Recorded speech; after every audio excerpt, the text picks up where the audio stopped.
Gracias, Moni, gracias a todos los que se van sumando por aquí. 1132-000-530, canal de streaming, Somos Radio AM 530, 12:49 minutos y hoy es día viernes. Intrépidamente ingresa con esa cortina al estudio Martín Piqué. ¿Cómo le va, Martín? Bien, ¿cómo estás? Acá vamos a decir que bien, ¿viste? Vamos Por la a decir que formalidad bien. nada más. Sí. Bueno, estamos terminando una semana que nos atravesó con mucho dolor, arrancando el lunes cuando llegue el alba, porque estaba amaneciendo, empezando a amanecer aquel lunes, ya hace 5 días, y nos enteramos que había muerto el Papa argentino, Francisco.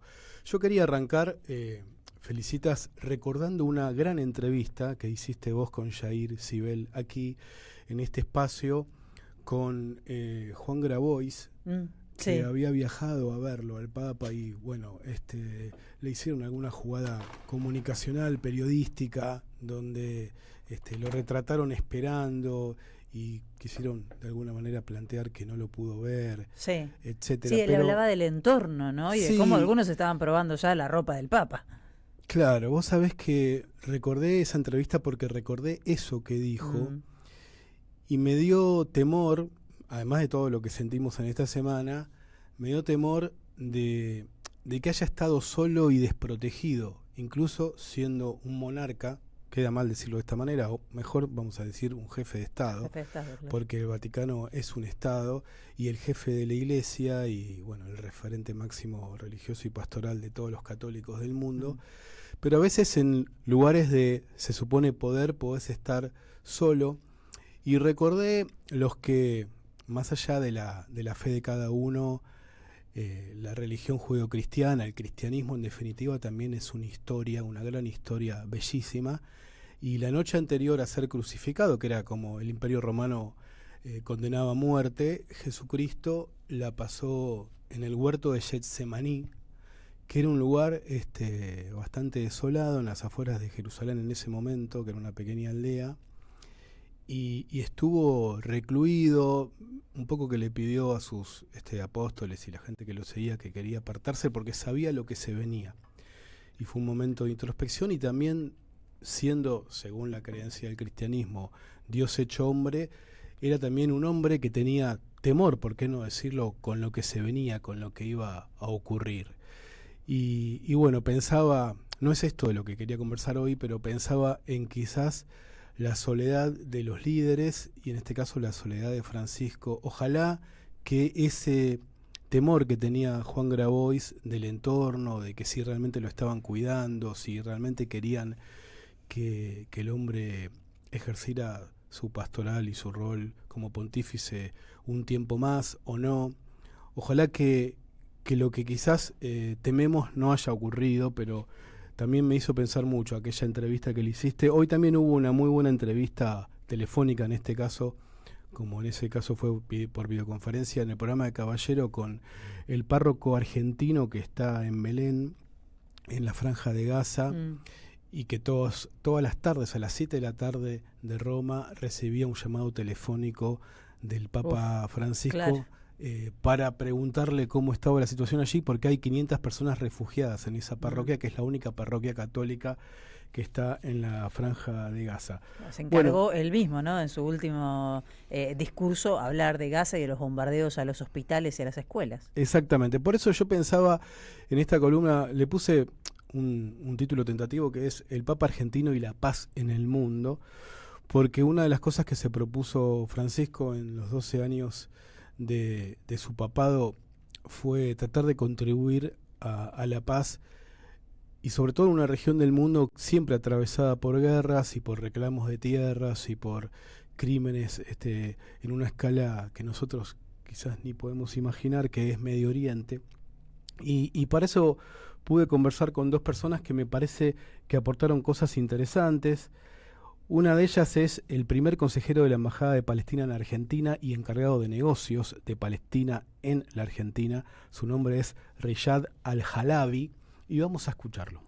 sus firmes denuncias ante la crueldad de los bombardeos israelíes contra niños palestinos y su indignación frente a la negativa de acceso al patriarca latino revelan la valentía de un líder espiritual que no guarda silencio frente a la injusticia. No se trata de declaraciones políticas, sino de actos de conciencia y de fe que hablan desde de lo más profundo de los valores humanos y cristianos. Bueno, ese era Riyad Al-Halabi, primer consejero de la Embajada de Palestina en Argentina, conversando conmigo justamente para esta columna sobre lo que significó Francisco y su demanda y su reclamo y su intervención en esa región del mundo para tratar de contribuir a la paz. Dijo allí Riyad Al-Halabi que representaba una brújula moral en tiempos de oscuridad. Francisco, el cura Gabriel Romanelli, que conversaba todos los días con el Papa Francisco, el cura argentino que está en Gaza, definía esos llamados del Papa Francisco como un antídoto contra la desesperanza. Me gustaron esas dos expresiones. Uh-huh. Decía también el representante diplomático de Palestina que Francisco, con esas llamadas que para Palestina en términos diplomáticos eran muy importantes, lo que hacía todas las tardes de Italia, de Roma, llamando desde el Vaticano hacia Gaza, Francisco, era demostrar que era un pastor que no se aleja del rebaño en peligro, sino que se involucra, escucha y acompaña. La otra persona, Felicitas, con la que estuve conversando sobre el rol del Papa Francisco y la paz en el mundo, o vamos a acotarlo, la paz en Medio Oriente, es Ezequiel Coppel, periodista especializado en Medio Oriente, escribió varios libros. Y vos sabés que Ezequiel, varios libros sobre esta temática, y viajó muchas veces, hace una reflexión que me pareció interesante. Vos sabés que al año de asumir o de ser ungido y elegido pontífice Francisco en el 2014, él hizo un viaje a Tierra Santa, un viaje que según el análisis de Ezequiel Coppel dejó enojados a los dos bandos, a los palestinos y a los israelíes. Mira. Porque él se propuso en esa búsqueda de contribuir a la paz, también hacer un magisterio, una enseñanza a través de gestos.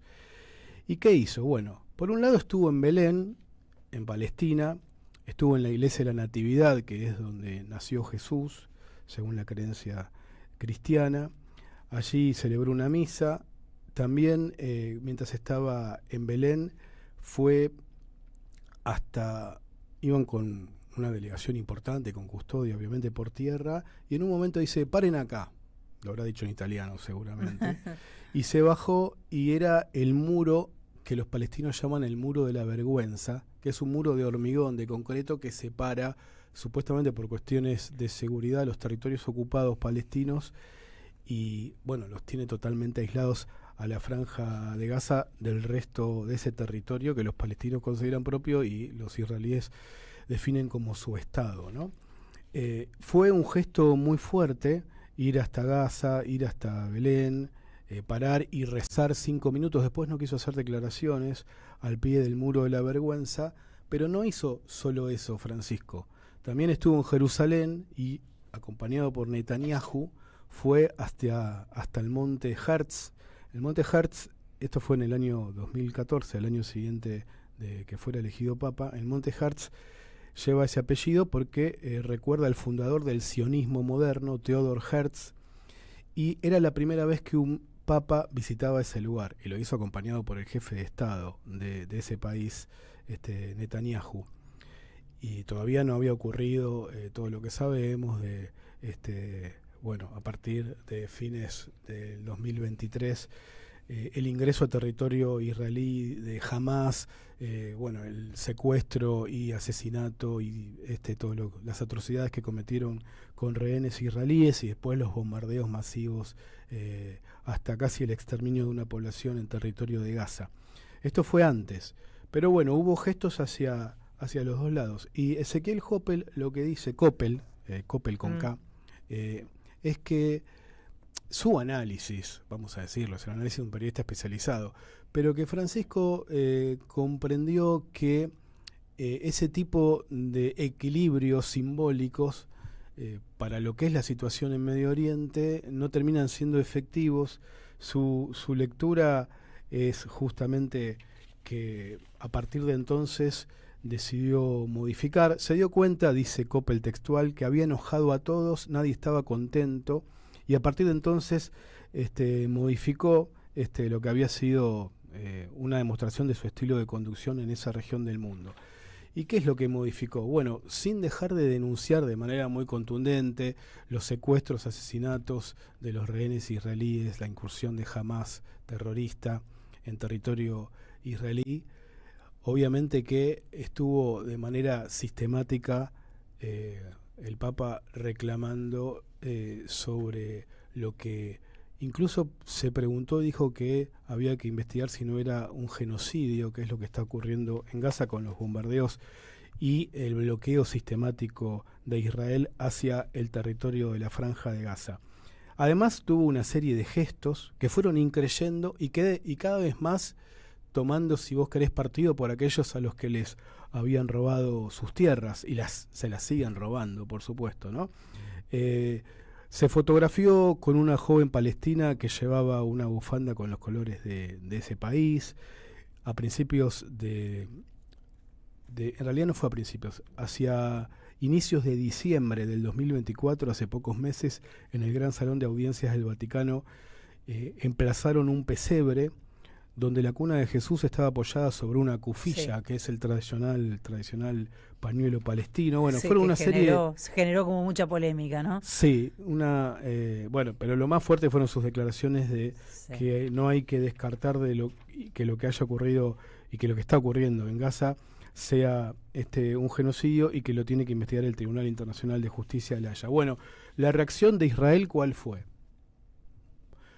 Bueno, sin perder cierto código diplomático, vos sabés que cuando murió Juan Pablo II, fueron el entonces primer ministro de Israel y el canciller al funeral. Ahora solo va a ir el embajador de Israel en Roma, en la ciudad del Vaticano. No va a estar Netanyahu. De hecho, viste que hicieron una publicación, un tuit y lo borraron. Exacto. Además, el gobierno israelí tiene una cuenta en Twitter, bueno, ahora es X, que es Israel.